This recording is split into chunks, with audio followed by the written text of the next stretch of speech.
Well, I came here, Phillip Street, looking for the exhibition of the sculpture,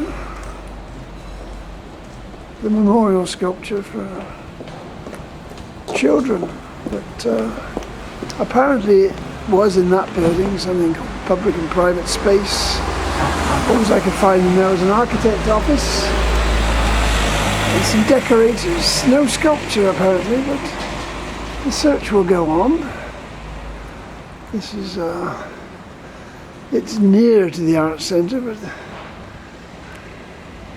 yeah, here's the art centre. So I don't quite know. I'm going to see if I can track it down, this exhibition. Of course, if you cross across the traffic lights from Phillip Street, you come into Minden Place. Now that's just a road name to some, but of course that's a memorial. That's a memorial to death and abuse on a grand scale. 1757. And Captain Leggett has got a plaque here somewhere. The valiant Jersey boy. I think he survived that. I don't know what monstrous things he saw at the Battle of Minden, but it's interesting that there's a memorial to the battle, this battle. But I can't find the exhibition. No doubt we will find it. Oh, here is the plaque to Minden Place. Charles Leggett. So this historic battle, you see, of 1759, and it says in 1794 Captain Leggett was appointed the first postmaster in Jersey. What it doesn't say, as far as I know, it's the same guy who was very much one of the supporters of Tom Grouchy, the revolution, and I think he was married, or he married, I think, the daughter of John Chabert, who was the pamphleteer and writer about the revolution of 1769, and he was on the, as far as I remember, I'm doing this off the top of my miserable head at the moment, but he was on the side of the revolutionaries. That doesn't get a mention here. It's his heroic battle activities. And it's rather strange, isn't it? Because, in fact, just across the road, this is, you can see it there, it's Minden Street. So this battle of 1759 is much remembered, and that's Minden's Place car park. He's got a whole big building in the memory of that battle. And the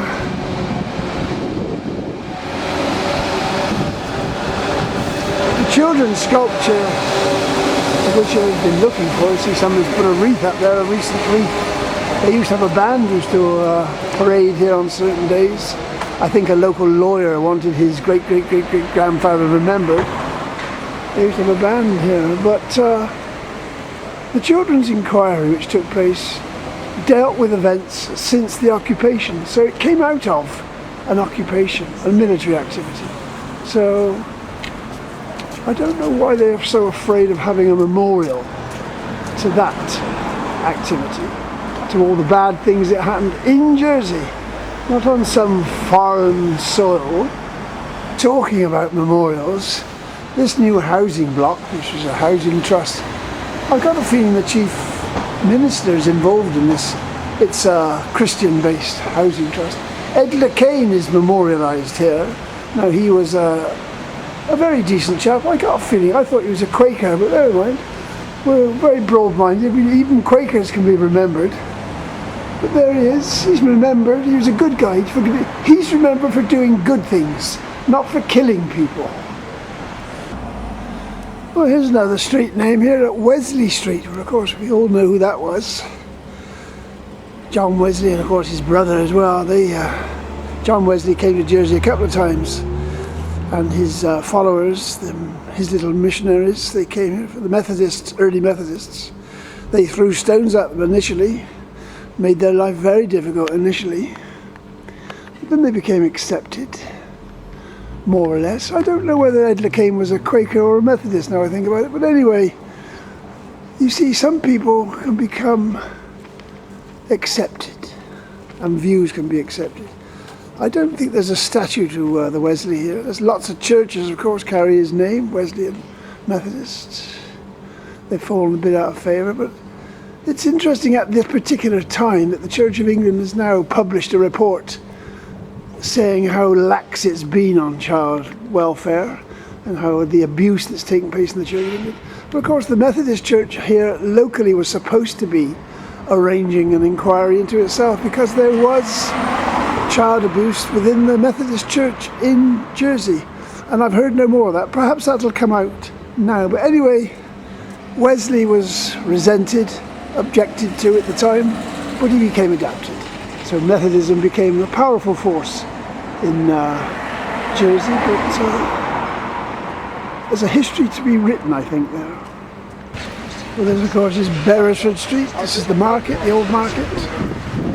Beresford Street, named after an old military type. Lord Beresford, there is the Governor of Jersey, 1821 to 1854. Of course, he had one of the early steamboats named after him. It's 1826.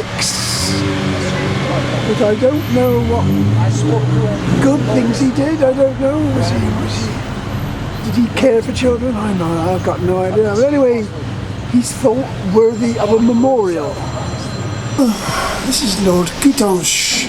Now he deserves a plaque and memorial. And it says here, Lord Coutances, I can't read, it's a bit small. He was the bailiff of Jersey from 1935 until 1962. Now the strange thing is the child inquiry that took place, the abuse inquiry that took place here, it included the years from 1945 to 62, those were part of it. I didn't hear his name mentioned at all. I have no idea what he did. Did he fight for the rights of children? I have absolutely no idea. If he did, there's no memorial to that. Well, the Jersey cow gets a memorial. I don't know. It tells us here. Must be the Jersey French looking. A tribute to the island breed and a commemoration of the 50th anniversary of the World Jersey Cattle Bureau. Unveiled by Sir Philip Balash, Bailiff, 2001. It's recognised, it says here, as a superior dairy animal through its natural ability to produce rich milk, protected in its island home by legislation dating from 1763. The breed has been exported around the world since the 18th century. Well, that's nice to know, isn't it? Protected by legislation. Pity the children of Jersey weren't protected by legislation, isn't it? Of course, the old toad, Crapo, as you like to say, deserves a memorial. Quite what he deserves a memorial for, I've never quite worked out. But there he is, he's up there, look. The toad. I've been here before. This is War Memorial Centre here in St Helier. We like our war memorials. The extraordinary thing is, this one says Jersey à ses enfants morts pour la patrie. But they don't mean children, they mean people dressed up, adults dressed up in uniform. Because when they get blown to pieces, it's different from when children get blown to pieces or abused. There's another memorial here that names, I don't know, I think this is people who served in the war, the First World War, I think. All the names here, so their names liveth forever. Of course they've been forgotten, of course, so they had to be revived a few years ago. And there's another military gentleman up there, look with his couple of cannons somewhere, I don't know where the cannon are, they're hidden behind the posters. That's what got me to look at this. War, war, war, glorious death and war. We've got to remember war, celebrate war. Why? It's not, these wars aren't fought here, they're not fought on Jersey soil, they're always fought on somebody else's land. Yes, it's General Don up there on his statue. I thought he had a couple of big cannon here, but I don't know what's happened to those. But of course it's all about war, isn't it? The celebration of war.